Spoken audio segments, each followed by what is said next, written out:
welcome back to Fantasy Hockey Picks and Bets. I'm your host, DJ Mitchell, here to go over Monday's four-game slate of action. What is it now? The 4/4/2022.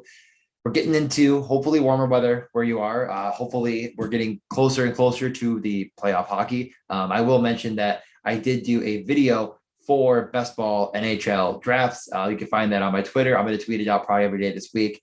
If you don't know what Best Ball is basically exactly like any fantasy draft you do with your friends, right? You all get together, do a fantasy hockey draft, and get your team. Only in Best Ball, you don't have to make any changes, any adjustments, or any roster edits at all. Your best roster will score for you every single week.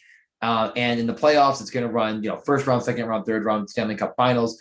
$5 entry on underdogfantasy.com. Use promo code MSP for Morning Skate Podcast to get me a little bit of credit back, and you a deposit bonus.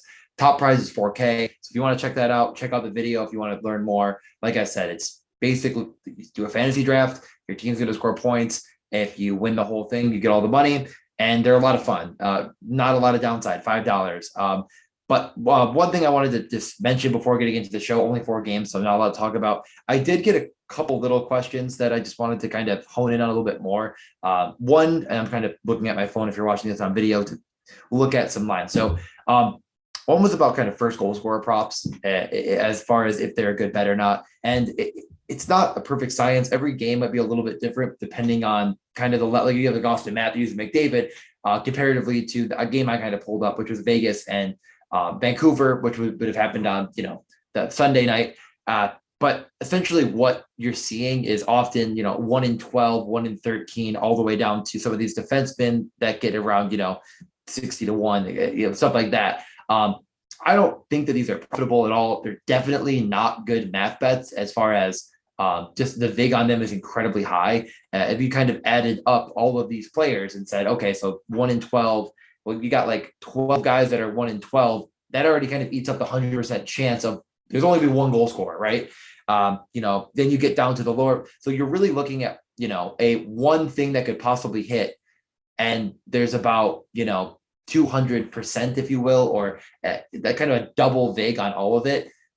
It's not great. Obviously, you can try to talk yourself into, I think, power play guys as a little bit more likely an early penalty. I don't think starting lineups matter. So oftentimes in basketball, we think, okay, let's get the tip. Opening faceoff really doesn't matter for who's going to score first. So there really is no edge in almost anything other than, I guess, thinking a team is just much better than the other, going from them. But I don't think there's a good edge in it at all. I bet it when I'm definitely going to be watching a marquee game. Going to a game, I often try to bet it, but it's a bad strategy for long-term profits for sure. That's one question I wanted to get to. And, another one that kind of got mentioned to me was just more about parlay building in general.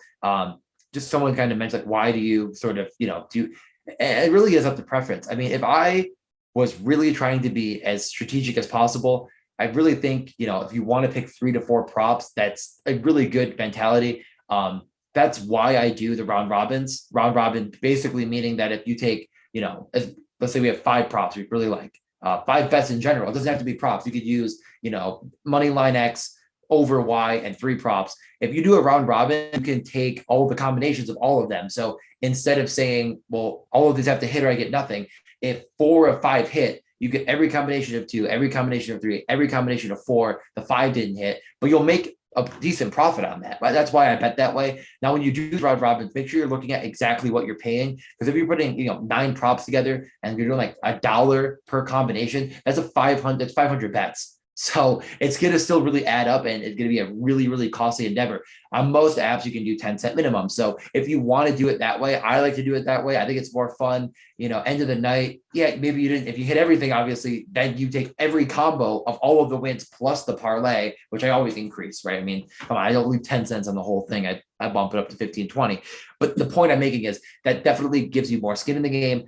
It gives you more chances to at least break even or make money back. Normally you have to hit at least 1 or 2 over what you put together, depending on the odds you pick. If it's all plus money bets and you get 50%, then you might be okay. But normally when you're building these massive parlays, you're really going to have to try to eat some chalk in this mix. So that's what kind of round robin is and why I like to bet it. I don't know of many people that tout round robins. A lot of people just ask me, like, friends, I don't know what this is. So explaining it very basically, when you go in your app, on sportsbook, put your parlay picks together before entering it in. It's right below where it gives you like the plus 44,000, right below that round robin. Give it a check, try it out, mess around with it. Maybe you'll like it, maybe you won't. I know most people seem to really like it a lot, but that's kind of how I build. And if I know recently I've had multiple nights where I was one prop off, I still took a nice profit home. So I'm not going to beat myself up about 8 of 9 because I still take home hundreds of dollars. But we'll move forward with this slate. Let's get into the Monday slate action. It's a lot of chalk. A couple games that I like a couple lines here right off the cuff, but a lot of things that I'm not overly bullish on in general. So the first game is Boston at Columbus. I'll start by saying it's going to be real hard for me not to take Boston as the winning team here. The plus 1.5 is fine. I think that if you're going to bet Boston, you just go all in, taking plus money. I mean, this is a pretty bad team in Columbus in general. Boston's been rolling. We just saw this matchup on Saturday where Boston, won 5-2, and they really outplayed them pretty good. 3.6 expected goals to 2.4. So I'd say that's pretty solid. I don't really see any scenario where you're taking such a minus bet when you could get plus money for them to just get an empty net goal or something of that nature. The DeBrusk, Bergeron, Marchand line was really heavily built around in daily fantasy. I think a couple winning lineups are around there that had at least DeBrusk in the mix. He was obviously very, very good. I think that's going to be a really popular strategy again. So I do think on this small of a slate, if you're not stacking Boston or you're fading them for whatever reason, it's probably going to be extra leverage, extra beneficial then to take the goalie for Columbus. I think if you go with like a full game stack in the Toronto game, or if you go all in on St. Louis 5-man stack there, if you do that, other people probably will as well. Those are going to be the chalkiest spots, I think, are going to be Boston and St. Louis. So it will really differentiate that St. Louis stack if you get a goalie that gets 35 save win in a guy like Lincoln, who, I know he's not that great, but he's going against Olmark, who's been a bit more suspect. I don't think it's completely out of the realm possibility he couldn't get you the W. It's unlikely, very unlikely, but at this point in the year, you never really know. So I do think if you're building without Boston and DFS, Lincoln should be considered. Now, I often, again, this is another question I get sometimes where people see my lineups and they say, I have no idea how you picked that goalie.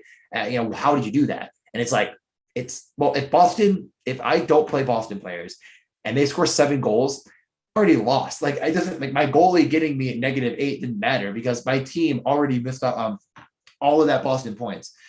So if I picked another goalie that got 18 points, I don't care because I'm still not making any money in GPPs. In cash games, I don't think you should do that. But if you're trying to capitalize in GPPs, you got to think outside the box. You got to take a different mentality than this is the most optimal lineup.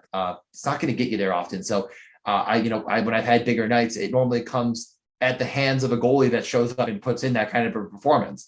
I think in DraftKings, it's even more beneficial to get those high volume, shot against teams like a Columbus.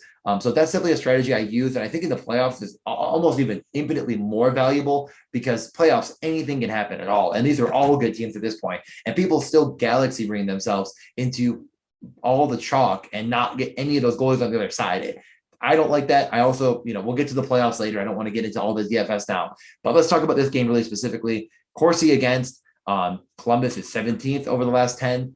Boston is, I believe, even further down the list. So Boston is the 4th best team, not allowing shot attempts, while Columbus is 17th worst, or I guess right in the middle. So this game doesn't really profile to have an unbelievable amount of shots. I don't love the over, but I don't love the goalies. And I think both sides have enough skill that they could get there.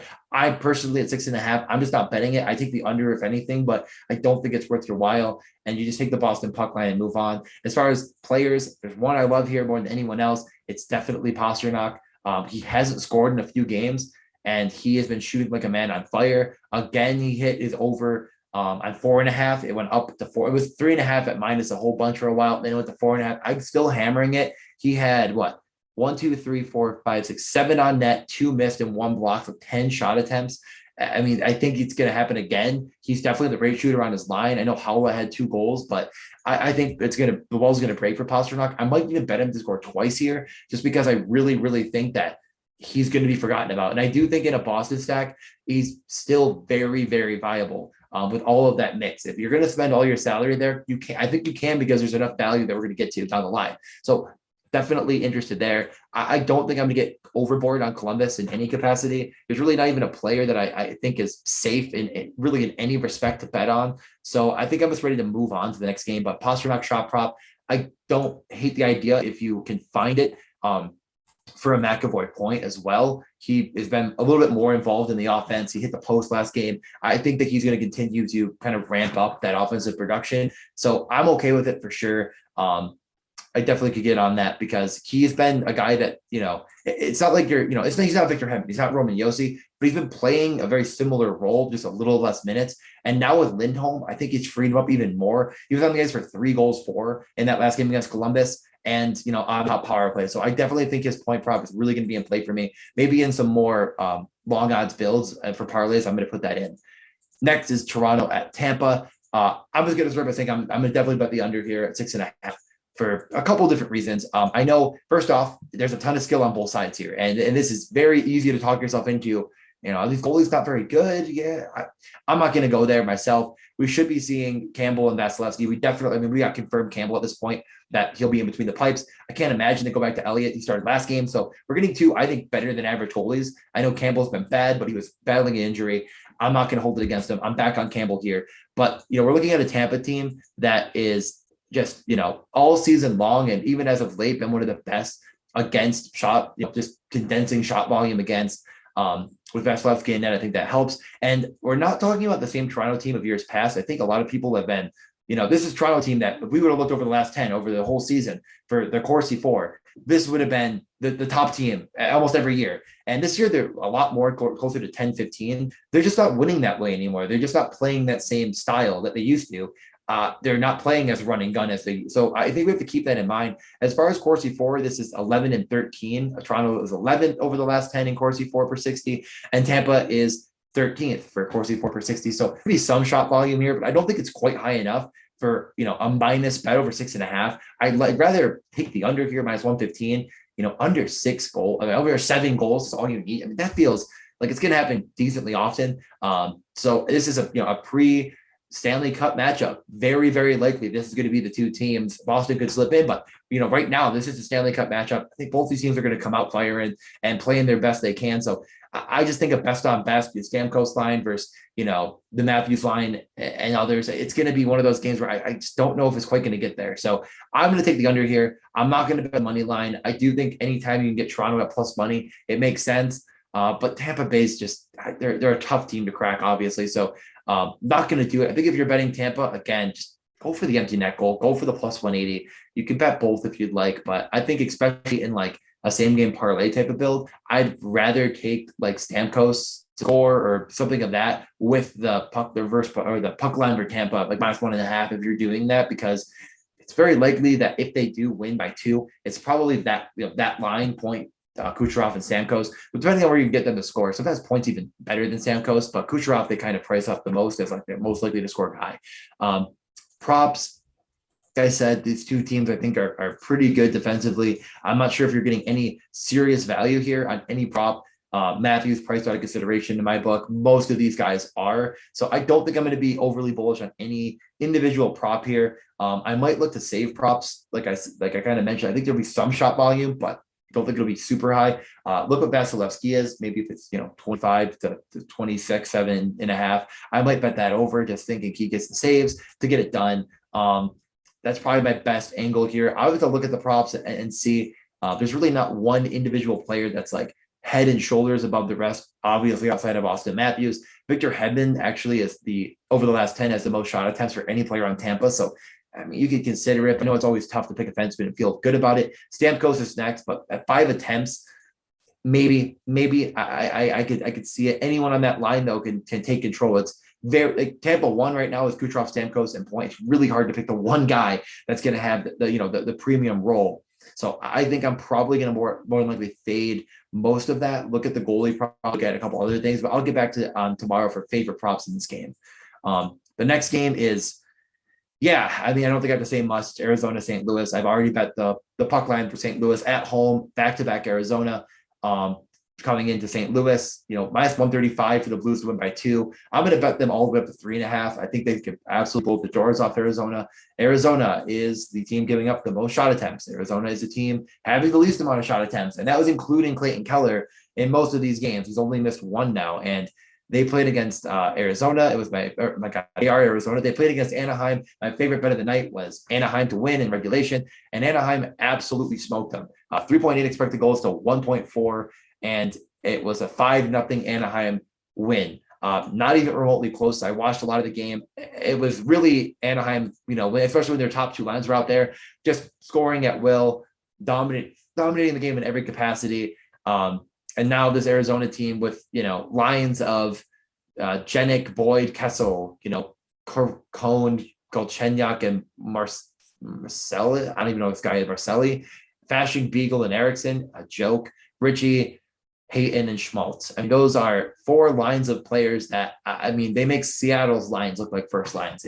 It's really, really not good at all there. I know Chychrun could be somewhat potentially back, which gives them a little bit of added bonus, but actually they announced he's out for the entire season. Never mind what I said last show. They said he'd be back by April 1st, and they said, nope, never mind. So Chychrun will not be back for the rest of the season. This team is a train wreck. They're rolling out Strawman with Dineen. That Strawman was on the ice for every goal against. Not great. Really not great when you're on the ice for all 5 goals against. And even to further the whole thing about them losing 5-0, they really didn't take that many penalties until the end of the game, and all 5 goals came at 5-on-5.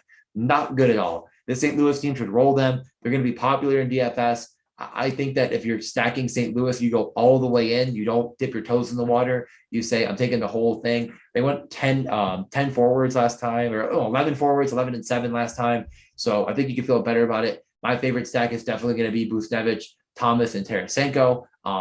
They all correlate on one of the power play units with Falk. I think that's my preferred unit. If you're going with, Sato, Riley, and Perron, I'm not going to fault you. They were with Leddy on the point for the power play. So you kind of get your savings with Nick Leddy, who really at 2,700 should be considered in your builds, I think, regardless, just because he does have point upside and they're playing him a lot. But Falk, number 1 defenseman here, maybe on the entire slate point for value. I think I'll definitely be taking him for point props because most of the guys are going to be priced out of consideration. Tarasenko has been around the 120 mark, and I've been absolutely jamming. If he's anything under minus 200, I'm again jamming it for sure. I'll probably take it regardless, all 3 of them. Just the Thomas, Buchnevich, Tarasenko, put all of them in straight bets, and 1 goal happens, hit them all, we're happy. So I think that's an easy mentality. It's just going way overboard on point props for all the guys on St. Louis, because Arizona is getting caved in defensively. They have absolutely nothing on offense, and they should lose by 5 goals again. This team is really, really bad. If you want, anything I could give you on Arizona, it's like if you're making a line, right? Let's say you're making, a all-out Boston onslaught, and you need some savings, and you just want to have one guy in Arizona. They might be going against Binnington, and God, hold on, I'm trying to pull him back up again. I feel guilty doing this because I'm definitely not going to myself, but I feel bad just not giving you any single player. It's probably Hayton or Richie would be your best to pick. I think that line is just a little bit better. Minimum salary, Barrett Hayton, not a good rate shooter, so you're probably going over to Richie. Richie is, oh no, he's out too. Oh, he got suspended. That's right. Wow, they won't even have Nick Richie. I was gonna say at least he might shoot the puck. Man, this team is gonna get cranked. I forgot he got suspended 1 game. I think Beagle did too, right? He should have. He didn't yet. But if you play Jay Beagle, just don't listen to my show anymore because that guy is terrible. God, wow. Don't pick anyone in Arizona. Just move on. Don't do it to yourself. It's probably Jan Jenik. But don't. Okay, we'll get to more fun games. This is the marquee game of the night. Toronto's really good too. But Calgary and LA is also a really, really good game. I'm really excited for this one. I've been loving LA has really turned into the old Maple Leafs. They're playing very fast, ton of shots. I love the Hellebuck shot save prop on Saturday. I was kind of telling a bunch of my friends, and I was like, hey, I'll put this in all my parlays. And he almost hit it in the second period. So I, again, love LA to keep shooting the puck. I think, Calgary is the better team here. I think that they should win. I'm totally fine with the over 6 for sure. I would rather take that than anything else here. And then definitely getting props in general. I'm going to be taking And LA's on a back-to-back as well, I believe, right? So just yeah, whatever. I feel like I'm pretty sure they are. I can pull it up. No, they're not. They're not. Okay, they're not in the back-to-back. That doesn't change anything anyway. So definitely going to get props in this game. Over 6, I like. Arvidsson, I've been jamming it over 3.5. It might be a little bit thin here, but I do think that I'm going to have it anyways because he is the best rate shooter on this team. I could consider Kempe, and I follow Kempe's probably the better bet for shots. And then really anything on Calgary 1, I think for shots is fine. Chuck's been the best as far as over the last 10. So I'm probably going to include him. And Arvidsson is my 2 favorites. I know last time we saw this matchup, I loved the Chuck over 2.5, and he had a whopping 1. That was the overtime loss. So we just saw this game recently, and LA got the win at home. Yeah, if you want to talk yourself into that narrative, I totally get it, but it's not my favorite bet here. I'd rather go over in this game and get save props for really both goalies. I think are totally in play. I think that, more often than not, I'll just take Markstrom if he's in net because I think he's the better goalie. He should be starting here.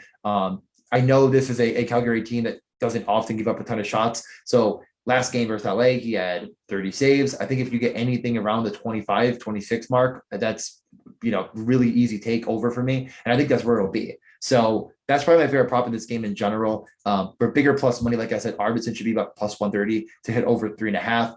And I just love him as a player. I love him as a rate shooter. And, I think he's hit that, most games. I know last time out he had, let me find him. Oh, he got hurt and he missed a lot of the last game. He missed some of the game versus Winnipeg. I don't know what happened there. I tried to reach out to a beat reporter because no one said anything about why he missed so much time on ice. But he only played 12 minutes, and I think there was some sort of injury, and he still had shots on goal. So as long as he's back healthy and good to go, I'm going to go to it because in 12 minutes, 2 shots, what can he do with 20, right? So overall, let's get to the magnitude of all 4 games. My favorite bet of the entire night is the St. Louis minus 1.5, minus 135. That line's going to move. I'm grabbing it now. My second favorite is going to be the under 6.5 in the Toronto Tampa game, and then the over in the Calgary LA. Are my 3 favorite on the money lines and everything. Other bets I'm going to definitely have in my mix are going to be Pastrnak related, whether it's to score over 4.5 shots on goal. I could go back to that again. I really don't care. All the St. Louis point props, whatever I find. Falk's going to be included for sure with Busnevich. Tarasenko, and Thomas. Thomas has also been real low compared to the field. So those 4 guys I'm probably going to take them all. And then LA guys in general, Kempe is going to be one that I'm going to double check on. He had 4 shots on goal in a goal last game. I followed, might make the mix. And then Arvidsson. And then I could say the Calgary guys, but it's the Chuck with Lindholm and Johnny Hawk Gaudreau. So if you want to take any of those, like I said, the Chuck's been the best over the last 10, but I get, talk yourself into whatever you want. I know so Chuck has hit over 2.5 in 1, 2, 3, 4, 5 of his last 6. So I think he's back rolling again. I'm probably going to take him myself. Okay, I think that's enough on this 4-game slate. I'll be back on Friday. Again, check out Underdog Fantasy if you have any questions about that. Hit me up. I'll post the video again, a whole bunch. It's a really long video, so don't have to sit through it all if you don't want to, but I go over a lot of explanation of how to build optimal rosters in these drafts.